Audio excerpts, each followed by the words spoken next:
You ask Tiger to solve. This deals with linear equations with one unknown. The final result is w equals -18. Let's solve it step by step.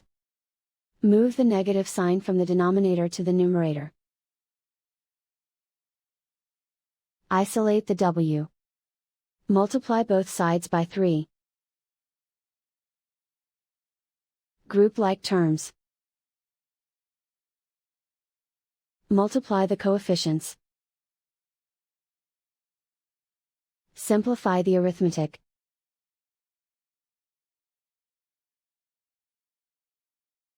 Convert the w into a positive number. Multiply both sides by -1. Remove the ones. Simplify the arithmetic. And so the final result is w equals -18.